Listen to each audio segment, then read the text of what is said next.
Welcome to class and test. और class and test के class 5 के इस चैप्टर है में एयर एंड वाटर में आज आप यह पूरा चैप्टर देखेंगे। ओके, तो स्टार्ट करते हैं एयर एंड वाटर। तो हमारा टॉपिक है first introduction to atmosphere. Atmosphere का इंट्रोडक्शन सबसे पहले मैं आप लोग के सामने करवा देता हूं।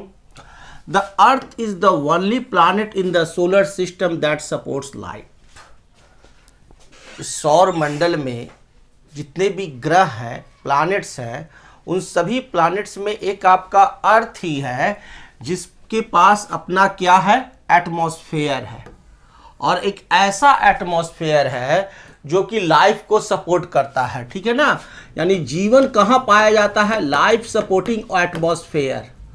लाइफ सपोर्टिंग एटमॉस्फेयर कहाँ है, ओनली ऑन अर्थ, हमारे पृथ्वी पर। It took millions of years to achieve the delicate balance between its atmosphere, air, and the hydrosphere, water, to support the biosphere, living organisms. Air and water are substance of life on earth and are vital for our survival. हमारी इस धरती पर, हमारी इस अर्थ पर air और water दो main substance है जो हमारे जिंदगी के लिए, हमारे लाइफ के सपोर्ट के लिए बहुत ही आवश्यक है। ओके, तो हम लोग देखना चाहते हैं कि एटमॉस्फेयर क्या होता है। तो हमारी सराउंडिंग में, हमारे सराउंडिंग में जो एयर है दैट इज एटमॉस्फेयर। और ये पृथ्वी से कई 100 किलोमीटर ऊपर तक इस एटमॉस्फेयर का अलग अलग लेयर है, उसे अलग अलग लेयर में बांटा गया है। और हम लोग एटमॉस्फेयर के सबसे लोएस्ट लेवल पर रहते हैं। ओके, तो atmosphere, the thick layer of air that surrounds the earth is called atmosphere. Atmosphere का सिंपल सा डिफिनीशन है कि the thick layer of air, air का थिक लेयर, एक मोटा सा लेयर है। ठीक है, एयर का क्या है, मोटा सा लेयर है, thick layer of air that surrounds the earth, जो कि अर्थ के चारों तरफ फैला हुआ है। अर्थ के चारों तरफ एयर का लेयर है, इज कॉल्ड एटमॉस्फेयर। उसे ही हम लोग क्या कहते हैं, एटमॉस्फेयर कहते हैं। It extends from the surface of earth to hundreds of kilometres above it. और यह जो हमारा अर्थ का जो सरफेस है, यह जो अर्थ का सरफेस है चारों तरफ, इस अर्थ के सरफेस से कई 100 किलोमीटर तक इस एटमॉस्फेयर का रेंज है। ओके, कई 100 किलोमीटर तक रेंज है एटमॉस्फेयर का। The atmosphere is held around the earth due to the gravitational force exerted by earth. और यह जो एटमॉस्फेयर जो है हमारा, इस पृथ्वी के चारों तरफ, अर्थ के चारों तरफ जो एयर का लेयर है, यह इसलिए बना हुआ है, क्यों, क्योंकि ये उड़कर हवा बाहर नहीं चला जाता है। ठीक है, उड़ करके हवा हमारा स्पेस में नहीं जाता है, ये इसके सराउंडिंग में ही रहता है। क्यों, क्योंकि पृथ्वी के पास क्या है, ग्रेविटेशनल फोर्स है। कौन सा फोर्स है, ग्रेविटेशनल फोर्स है। और इसी ग्रेविटेशनल फोर्स के चलते अर्थ के सराउंडिंग में क्या रहते हैं, एयर जो है चिपके रहते हैं, वो उसे पकड़ के रखता है, वो उसे उड़ने नहीं देता है। There are 5 layers in the atmosphere. Atmosphere में 5 layers है। हम जो एटमॉस्फेयर है, इस अर्थ के चारों तरफ जो एटमॉस्फेयर है, इसे 5 लेयर्स में बांट दिया गया। हमारी इस हाथ में कितनी अंगुलियां है, 5 फिंगर्स है। तो इस 5 फिंगर्स के आधार पर ही आपका अर्थ के चारों तरफ जो एटमॉस्फेयर है, हवा है, उसे 5 अलग अलग लेयर में डिवाइड कर दिया गया। लेयर्स का मतलब हो गया कि जैसे कि एक बिल्डिंग है ना, और वो बिल्डिंग में 5 फ्लोर है, ground floor, first floor, second floor, third floor, fourth floor, fifth floor. Ground floor पर कोई रहते हैं, फर्स्ट फ्लोर पर कोई रहते हैं, है ना। ठीक उसी प्रकार से अर्थ के सराउंडिंग में भी जो एटमॉस्फेयर है, उसे 5 लेयर्स में बांट दिया गया। ग्राउंड लेयर में कोई है, फर्स्ट लेयर में कोई है, एयर है, सेकंड लेयर में एयर का डेंसिटी कुछ और है, उसकी प्रॉपर्टी कुछ और है। तो इस प्रकार से अर्थ को हम लोग कितने लेयर्स में डिवाइड करते हैं, 5 लेयर्स में।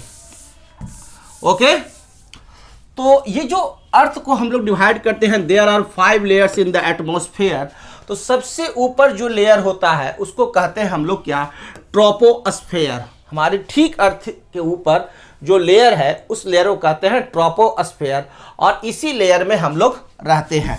चलिए इस लेयर को हम लोग आपको याद करवा देते हैं। क्यों? क्योंकि याद रहेगा तो अच्छा रहेगा।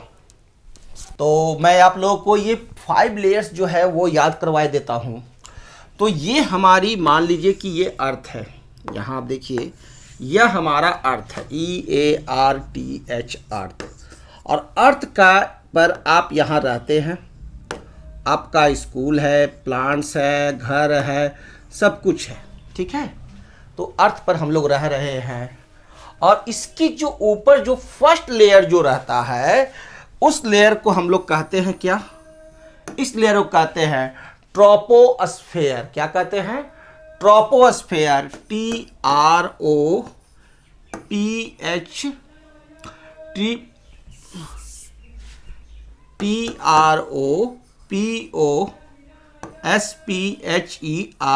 ट्रोपोस्फेयर। ये कौन सा लेयर है?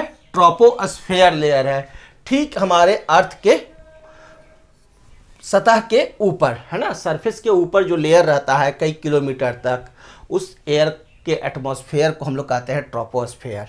और ट्रोपोस्फेयर के ऊपर एक और लेयर होता है, उसे हम लोग कहते हैं क्या, स्ट्रेटोस्फेयर। क्या कहते हैं? स्ट्रेटोस्फेयर। और इस स्ट्रेटोस्फेयर के ऊपर एक तीसरा लेयर रहता है जिसे कहते हैं हम लोग क्या, मेजोस्फेयर। मेजोस्फेयर मैं फिर बताऊंगा एक बार, ठीक है, अभी एक बार देख लो, मेजोस्फेयर। और इस मेजोस्फेयर के ऊपर एक और लेयर रहता है जिसे कहते हैं थर्मोस्फेयर। एकदम इसे इस क्लास में ही याद कर लेना है, थर्मोस्फेयर। और थर्मोस्फेयर के बाहर सबसे बाहरी जो लेयर होता है उसे कहते हैं एक्सोस्फेयर। एक्सोस्फेयर। तो ये तो समझ में आ गया कि किस तरह से एयर का लेयर को डिवाइड किया गया। ये ग्राउंड फ्लोर हो, फर्स्ट फ्लोर हो गया, ये सेकंड फ्लोर हो गया, ये थर्ड फ्लोर हो गया, ये फोर्थ फ्लोर हो गया बिल्डिंग का, और ये बिल्डिंग का 5th फ्लोर हो गया। तो ये एटमॉस्फेयर का 5 फ्लोर बिल्डिंग है, ठीक है। तो ग्राउंड फ्लोर, फर्स्ट फ्लोर पर क्या है, ट्रोपोस्फेयर, सेकंड फ्लोर पर स्ट्रेटोस्फेयर, थर्ड फ्लोर पर मेजोस्फेयर, फोर्थ फ्लोर पर थर्मोस्फेयर, और 5th फ्लोर पर एक्सोस्फेयर। अब हम लोग इसका स्टडी करते हैं। ओके, तो ये तो समझ में आ गया क्या होता है,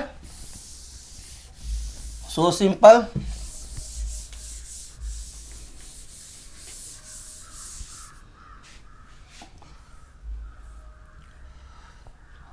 तो हर जो लेयर है उसे डिवाइड किया गया है, तो कोई कारण है कि 5 लेयर्स में डिवाइड किया गया, और हर लेयर्स का अलग अलग प्रॉपर्टी होगा।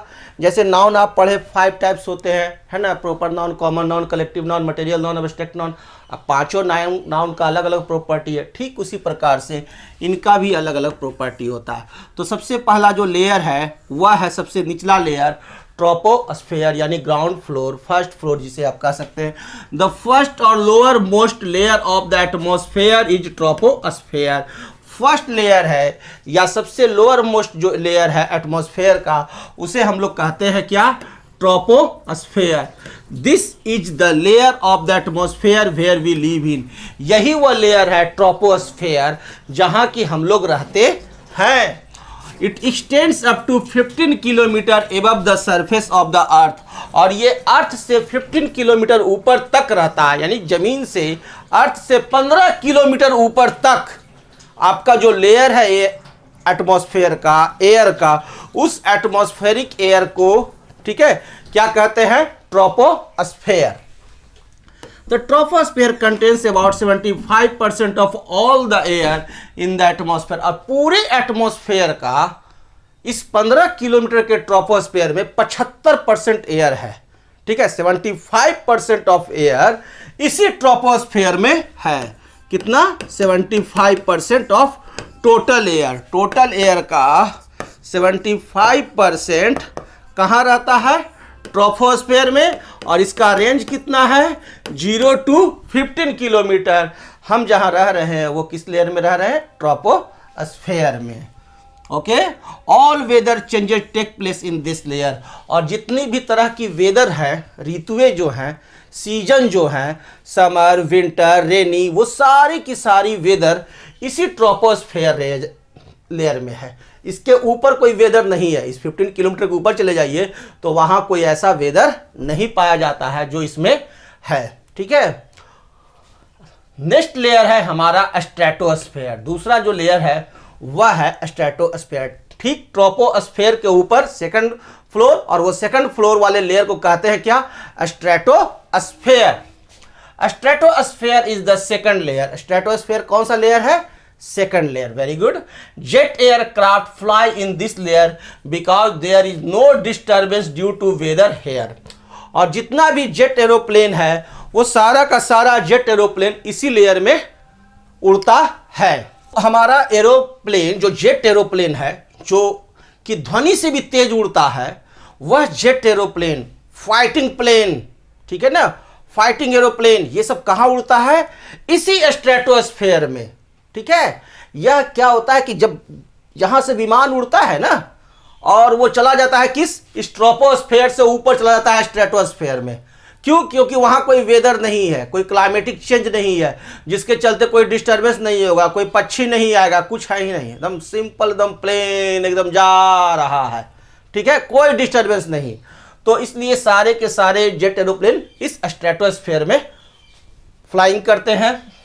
इट कंटेन्स ओजोन गैस, और इसी में ओजोन गैस होता है। स्ट्रेटोस्फेयर लेयर में ही आपका ओजोन गैस पाया जाता है, और ओजोन गैस का फॉर्मूला होता है O3। ओजोन गैस को कैसे लिखते हैं, O3। ठीक है ना। ऑक्सीजन को कैसे लिखते हैं, O2। ऑक्सीजन का फॉर्मूला होता है O2, और ओजोन गैस का फॉर्मूला क्या होता है, O3। तो ओजोन गैस किसमें पाया जाता है, स्ट्रेटोस्फेयर में। ठीक स्ट्रेटोस्फेयर के ऊपर हो रहता है आपका स्ट्रेटोस्फेयर, और उसी स्ट्रेटोस्फेयर में पाया जाता है ओजोन गैस। और ozone absorbs the harmful ultraviolet rays of the sun. ये जो ओजोन जो पाया जाता है स्ट्रेटोस्फेयर में, बड़ा काम का है। अगर इस ओजोन लेयर को हटा दो, इस स्ट्रेटोस्फेयर को हटा दो, तो समझ लो कि ये स्ट्रेटोस्फेयर क्या है, तुम्हारे घर का तंबू है। एक ऐसा तंबू है कि कितना भी बम ऊपर से मारेगा ना, तो सब बम ऊपर ही छितरा के रह जाएगा, और नीचे आवेगा भी तो हल्का फुल्का, एकदम हल्का फुल्का, उससे कोई आपको अंतर नहीं पड़ेगा। तो ये एकदम ऐसा वाला तंबू आपको लगा हुआ है, जो कि कितना भी बम्बार्डिंग ऊपर से हो रहा है सूर्य के द्वारा, प्रकाश सन रे के द्वारा, ठीक है ना, वो सारा का सारा बम्बार्डिंग क्या है, अल्ट्रावायलेट रे। अगर ये बम्बू हटा दीजिए, तंबू हटा दीजिए स्ट्रेटोस्फेयर को, तो हम लोगों को एक दिन में स्वाहा हो जाएंगे, दूसरा दिन जीना मुश्किल हो जाएगा, घर से बाहर निकलना दुर्भर हो जाएगा। इतनी तीव्र प्रकाश की किरणें आती है, और उस सारी प्रकाश की किरणों को, अल्ट्रावायलेट रेज को कोई रोकता है, तो वो जो तंबू है, वो जो सिपाही है, वो कौन है, स्ट्रेटोस्फेयर। इसमें कौन सा चीज है जो रोकता है, तो वो ओजोन। ठीक है ना।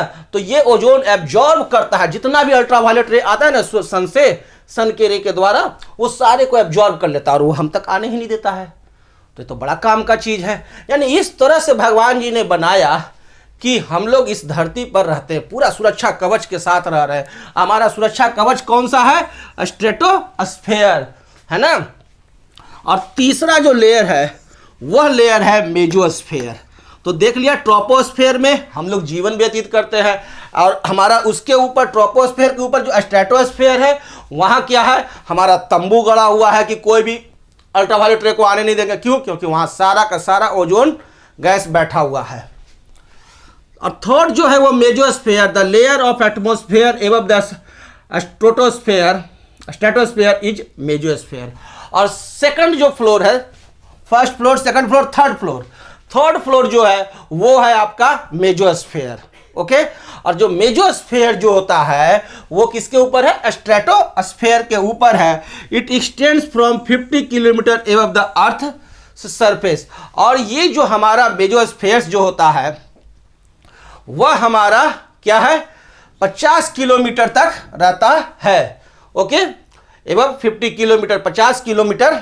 It extends from 50 kilometre above the earth surface, 50 kilometre के ऊपर से आपका ये मेजोस्फीयर है। ओके, तो ट्रोपोस्फीयर जो है वह आपका है कहां तक, 0 to 15 किलोमीटर, 15 किलोमीटर तक आपका ट्रोपोस्फीयर। ठीक है, ऐसे देख लो, मैं बताता हूं अभी।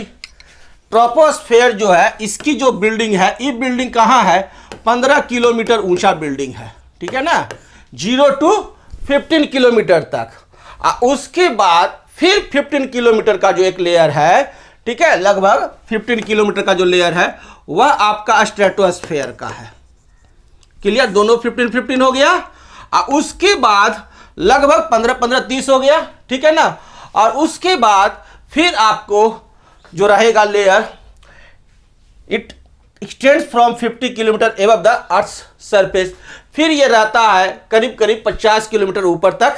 इसके ऊपर 50 किलोमीटर का एक रेंज है जहां पर ये आपको रहते हैं क्या, मेजोस्फीयर रहते हैं। ठीक है ना, ट्रोपोस्फीयर, ट्रोपोस्फीयर के ऊपर स्ट्रेटोस्फीयर, और स्ट्रेटोस्फीयर के ऊपर फिर एक 50 किलोमीटर का लेयर है जहां की आपका मेजोस्फीयर रहता है।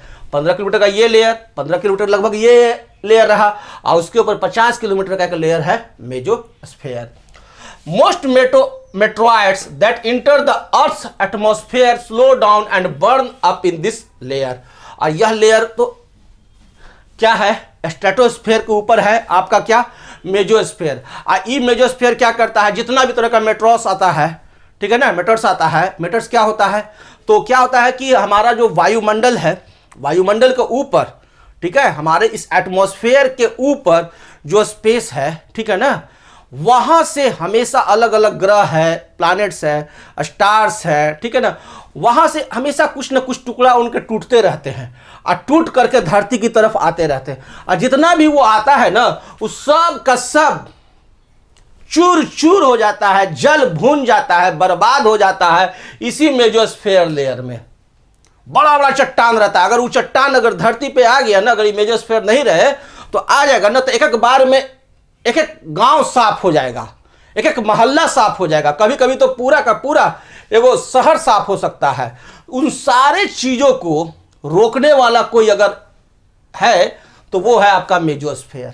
हमेशा आते रहता है, बड़ा बड़ा टुकड़ा, बड़का बड़का चट्टान आते रहता है, ठीक है ना, लगेगा जैसे कोई राक्षस फेंक दिया हम पर, और उस सारा पत्थर को, उस सारा चट्टान को रोकता है कोई, तो मेजोस्फीयर, इसीलिए तो इसका नाम है मेजोस्फीयर, मजबूत sphere. Thus we are saved from their impact on earth. Such meteorites that burn up in the atmosphere and are not able to reach the earth's surface and are called meteors। और जितना भी matters जो आ रहा है उसे matters कहते हैं, METEORS, matters कहते हैं। और जितना भी मेटर्स जो आता है तारा से, स्टार से, प्लैनेट से टूट टूट करके जो आ रहा है मेटर्स, ठीक है ना, 100-100 किलो का, 200-200 किलो का चट्टान आते रहता है, उस सारा का सारा ये जो 50 किलोमीटर का जो रेंज है ना, इस 50 किलोमीटर के मेटरस में जब घुसता है तो पूरा का पूरा जल जाता है, और जल करके ऊपर ही हवा में साफ। इसके बाद ये स्ट्रेटोस्फीयर में भी नहीं घुस पाता है, और हमारा ट्रोपोस्फीयर में तो वो आ ही नहीं पाता है। कभी कभी कोई आप लोग देखे होंगे कि वहां देखो एगो टुकड़ा गिरा छोटा सा, है ना, और धरती पर गिरते गिरते वो पूरी तरह से जल भुन करके साफ हो जाता है। क्या भगवान ने रचना किया कि तुम इस धरती पर सुरक्षित रहो, है ना। तो इसीलिए तो अर्थ को कहते हैं हम लोग क्या, धरती हमारी माँ है ना, और पूरा सुरक्षा का व्यवस्था किया हुआ है, पूरा आर्मी बैठा हुआ है, एक जबरदस्त भगवान के द्वारा आर्मी बनाया गया। वो आर्मी कौन है, एटमॉस्फेयर। क्लियर।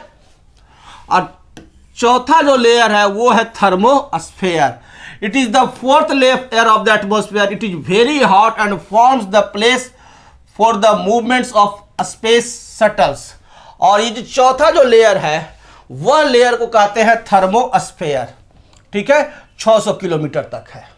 और ये जो लेयर है जहां की आपका बहुत गर्म लेयर होता है, इट इज वेरी हॉट, बहुत क्या होता है, गर्म होता है, और forms the place for the movement of space shuttles. Space shuttles के मूवमेंट के लिए यह एयर है। ओके। और पांचवा जो सबसे बाहरी जो स्फीयर है, exosphere, it is the last layer which fades into the airless space. और इसके बाहर जो है उसको कहते हैं एक्सोस्फीयर। जहां पर एयर नहीं है। एयरलेस स्पेस कौन सा है? तो एक्सोस्फीयर। यानी कि आप लोगों ने यहां देखा कि 5 लेयर है। कितना लेयर है? 5 लेयर। बार बार बोल रहे हैं, क्यों? क्योंकि आपको याद रहे। सबसे निचला जो लेयर है ये वाला, ठीक है ना, जहां की हम लोग रह रहे हैं, ये कितना दूर तक है? 15 किलोमीटर तक। जनरल हवाई जहाज उड़ते हैं इसी में उड़ते हैं, ठीक है ना। लेकिन सुपरसोनिक प्लेन है, जेट एरोप्लेन है, वो कहां चले जाते हैं? स्ट्रेटोस्फीयर में चले जाते हैं। और यहां पर उड़ते हैं कौन? Jet aeroplane. जेट एरोप्लेन जो होते हैं वो कहां उड़ेंगे?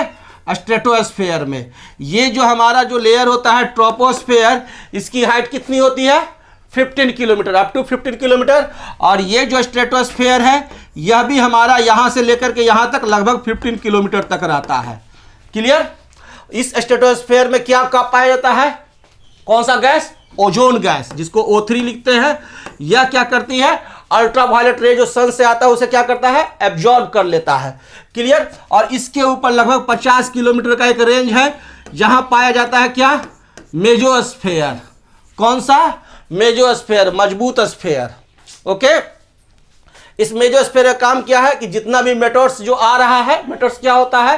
प्लैनेट से, स्टार से, जितना भी तरह का टूट टूट करके जो चट्टान है ना, उस सारा चट्टान इसी मेसोस्फीयर में क्या होता है? जल भून करके साफ हो जाता है। और इसके बाद यह स्ट्रेटोस्फीयर में भी नहीं घुस पाता है, और यहाँ स्ट्रेटोस्फीयर में घुसते घुसते लगभग खत्म हो जाता है, और हम लोग पूरी तरह से सुरक्षित रहते हैं। और इसके ऊपर जो थर्मोस्फीयर रहता है, ये इस 53 किलोमीटर का, ये जो 50 किलोमीटर का रेंज है, इसके ऊपर फिर 600 किलोमीटर तक, अप टू 600 किलोमीटर तक ये हमारा रेंज है। किसका? थर्मोस्फीयर का। यह क्या है? एक गर्म लेयर है, ठीक है ना। ये वेरी हॉट है, बहुत ही गर्म है। यही तो कारण है कि सारे को, जितने भी मेटल्स जो आते हैं, इसको यहीं पर इसको गर्म कर देता है पूरा। यहाँ पहुंचते ही पूरा जल जाता है, जल जुल कर खत्म हो जाता है, और नीचे तो इसमें स्ट्रेटोस्फीयर में आ ही नहीं पाता है। इस थर्मोस्फीयर के ऊपर एक लेयर है जिसको कहते हैं एक्सोस्फीयर, ठीक है ना, जहां पर कि आपको एयरलेस स्पेस है, जहां की हवा ही नहीं है। तो इस प्रकार से देखते हैं कि आप 5 लेयर है आपका एटमॉस्फेयर का। तो हमारा नया टॉपिक है क्या? Why is the atmosphere essential? Atmosphere essential क्यों है? ये तो आप 5 लेयर में जब डिवाइड किए और मैंने आपको बताया तो उसमें समझ में आ ही गया कि एटमॉस्फेयर इसेंशियल क्यों है। तो अब इसे पॉइंट वाइज कर देता हूं। The atmosphere sustains life on earth by providing oxygen for breathing। सबसे पहला तो कि एटमॉस्फेयर जो है हमें जीने के लिए ऑक्सीजन प्रोवाइड कराता है। Okay. It also provides carbon dioxide to plants for making food. और प्लांट्स को कार्बन डाइऑक्साइड प्रोवाइड कराता है कि वो फूड बनाए, है ना, फूड की सिंथेसिस करें। तो वाइटल रोल अप्लाई करता है। वाइटल रोल जो लागू करता है वो कौन लागू करता है? एटमॉस्फेयर। और वाइटल एक्टिविटी के लिए ये हमारे को एटमॉस्फेयर जरूरी है। सेकंड है हमारे को, the ozone layer in the atmosphere absorbs the harmful ultraviolet rays of the sun and prevents them from the reaching us. और जो हमारा सेकंड जो लेयर है, कौन सा लेयर है सेकंड? स्ट्रेटोस्फीयर। वहां ओजोन पाया जाता है जो कि हमें प्रोटेक्ट कराता है अल्ट्रावायलेट रे से। थर्ड जो है, it helps in maintaining the right amount of heat on earth. और धरती तक एक सही मात्रा में हीट पहुंचे ताकि यहां जीवन अच्छी तरह से चले, उसमें भी यह मदद करता है atmosphere. The atmosphere reflects back और absorbs the excessive heat of the sun so that the earth doesn't get overheated during the day। और जो अधिकांश ज़्यादातर जो गर्मियां होती है उसे एटमॉस्फेयर क्या करता है? रिफ्लेक्ट कर देता है, ऊपर की तरफ ही रिफ्लेक्ट कर देता है, नहीं तो एब्जॉर्ब कर लेता है और हमारे इस ट्रोपोस्फेयर में उसे प्रवेश करने नहीं देता है। It remains some heat at night so the earth doesn't freeze. और धरती को उतना ही गर्म करता है, हीट उतना ही देता है कि यहाँ पूरी तरह से बर्फ नहीं जम जाए। तो बड़ा ही संतुलित प्रक्रम है एटमॉस्फेयर का। फोर्थ है, the atmosphere helps in recycling water through the water cycle. और एटमॉस्फेयर की मदद से ही वाटर साइकिल भी चलते हैं, वो हम लोग आगे देखेंगे। फिफ्थ है, the atmosphere prevents meteoroids from heating the surface of the earth. और जो मेटेरॉइड्स होते हैं उसे आपको धरती तक पहुंचने में कौन रोकता है? मेसोस्फीयर। ठीक है, और इस तरह से हमारी पृथ्वी जो है वो अवांछित चीज़ों से बची रहती है और हमें किसी प्रकार से जीवन व्यतीत करने में किसी तरह का कोई दिक्कत नहीं होता है। अब आगे हम लोग देखते हैं कंपोजिशन ऑफ एयर। एयर में जो ये जो एटमॉस्फेयर है, और एटमॉस्फेयर में क्या रहता है? एयर, और हम लोग इनहेल करते हैं एयर। तो ये एयर जो है ना वो मिक्सचर ऑफ गैसेज है। Air is a mixture of gases, बहुत सारे गैसेज का मिक्सचर है। Air is the mixture of gases. Air क्या है? गैस का मिक्सचर है। The two main components of air are nitrogen and oxygen. दो मेन कंपोनेंट है जो कि बहुतायत मात्रा में पाया जाता है और 99% वो है पाए जाते हैं। वो है कौन? नाइट्रोजन और ऑक्सीजन। नाइट्रोजन गैस जो है वो एटमॉस्फेयर में है 78% और ऑक्सीजन गैस जो है वह है 21%। दोनों को कैलकुलेट कर दीजिएगा तो आ जाएगा 99%। ओके, तो 99% हमारे को नाइट्रोजन और ऑक्सीजन ही है, यानी टू मेन कंपोनेंट्स हमारे को एटमॉस्फेयर के कौन है? नाइट्रोजन गैस और ऑक्सीजन गैस। नाइट्रोजन को N2 से लिखते हैं और ऑक्सीजन को O2 से लिखते हैं। In addition of these air also contains small quantities of carbon dioxide, water vapour and traces of other gases. और इनके अलावा भी बहुत सारे गैस होते हैं और जो सबसे जो इंपॉर्टेंट का गैस है वो है कार्बन डाइऑक्साइड। यह 0.03% रहता है। कार्बन डाइऑक्साइड कितना है एटमॉस्फेयर में? मात्र है 0.03%। How much? 0.03% only carbon dioxide. और बाकी जो रेस्ट गैसेज जो एयर में रहते हैं वो 0.97%। ओके, 0.97% में बाकी सारे गैसेज है। और आप देख सकते हैं नाइट्रोजन लिखा हुआ है 78%, ऑक्सीजन 21%, कार्बन डाइऑक्साइड 0.03% और अदर गैसेज 0.97%। सभी को याद हो गया? नाइट्रोजन कितना रहता है? Very good, 78%। ऑक्सीजन कितना है एयर में? 21%। Very good. Carbon dioxide 0.03%। Okay, the amount of water vapour present in air is called humidity. और वाटर वेपर मौजूद होते हैं इस एयर में। इस एयर में क्या रहते हैं? वाटर के वेपर, यानी पानी का वाष्प भी रहता है मौजूद और मिला हुआ है इसमें, इस मिक्सचर में मिला हुआ है। और इसे ही कहते हैं क्या हम लोग? ह्यूमिडिटी। क्या कहते हैं? ह्यूमिडिटी। HUMIDITY, humidity. और the humidity is high when the water vapors is more in air. In humid air the perspiration from our body surface perspiration from our body surface doesn't evaporate quickly, so we feel uncomfortable. We can feel the humidity in air before and after the rain. जब भी वर्षा पड़ती है तो वर्षा पड़ने के पहले और वर्षा पड़ने के बाद दोनों समय में एयर में ह्यूमिडिटी बढ़ जाता है, यानी एयर में वाटर वेपर का अमाउंट बढ़ जाता है। और जब वाटर वेपर का अमाउंट एयर में बढ़ जाएगा तो शरीर जो है ना चिपचिपा हो लगता है, लगता नहीं है? चिपचिपा हो गया, शरीर चिपचिपा लगेगा। क्यों? क्योंकि शरीर से जो हमेशा पसीना जो निकलता है, जिसे कि इंग्लिश में हम लोग कहते हैं पर्सिपिरेशन, है ना? क्या कहते हैं? पर्सिपिरेशन जो होता है, पसीना जो निकलते रहता है, वो पसीना क्या होता है कि इवेपोरेट नहीं हो पाता। क्यों? क्योंकि पहले से ही एयर में ज्यादा मात्रा में वाटर है, तो बहुत दिक्कत होता है, बहुत कम मात्रा में इवेपोरेट हो पाता है, जिसके चलते हम लोगों को कंफर्टेबल महसूस नहीं होता है, अनकंफर्टेबल हम महसूस करते हैं। तो वाटर का अमाउंट ज्यादा होगा, ह्यूमिडिटी ज्यादा होगा, जिसे हिंदी में कहते हैं आर्द्रता। ठीक है, ह्यूमिडिटी अगर ज्यादा होगा तो क्या होगा? हम लोगों को परेशानी होगा। ह्यूमिडिटी भी एक लगभग ज़्यादा नहीं होना चाहिए, और अगर ज़्यादा होगा तो क्या होगा? कपड़े भी देर से सूखेंगे, है ना? तो ह्यूमिड एयर में कपड़े भी देर से सूखते हैं। ओके, तो ह्यूमिडिटी तो समझ गए कि ह्यूमिडिटी क्या होता है? Amount of water present in air is called as humidity. Water की वाटर वेपर। Very good. अब हम लोग देखते हैं प्रॉपर्टीज ऑफ एयर, एयर की properties. Let's we'll learn about properties of air. Air is all around us. सभी जगह air है, इसीलिए हम लोग सभी जगह जीवित भी रहते हैं. Air is all around us. You can't see it. आप देख नहीं सकते हो, but you can feel it. लेकिन आप इसे महसूस कर सकते हो. When the wind blows on or tree branches have moved, it can move things. For example, you can see clouds moving in the sky. Let us study the important properties of air. Air को तो आप देख नहीं सकते हो, you can't see, but you can feel it. लेकिन आप इसे महसूस कर सकते हो. जब भी विंड ब्लो करता है, ठीक है ना, विंड ब्लोज करता है तो पेड़ के पत्तियां लहराने लगते हैं, कपड़े जो आपके सूख रहे हैं वो भी उड़ने लगते हैं, और आपका भी जो कपड़ा होता है शरीर में वह भी उड़ने लगता है ना. आप महसूस करते हो कि हवा आया और मेरे शरीर से टकराया, है ना. तो हम इसे महसूस तो कर पाते हैं लेकिन आंखों से देख नहीं पाते हैं. Air occupies a space. Air क्या करता है? स्पेस ऑक्यूपाइज करता है. अगर स्पेस ऑक्यूपाइज नहीं करता तो बैलून कैसे फूलता, है ना. हवा मारते, फूंक मारते हैं बैलून में तो बैलून फूल जाता है, टायर फूल जाता है. तो एयर जो है वह स्पेस भी ऑक्यूपाई करता है. कोई भी जगह खाली नहीं. आपका खाली बोतल, खाली शीशी, खाली की गारंटी है. गाना सुने हैं ना.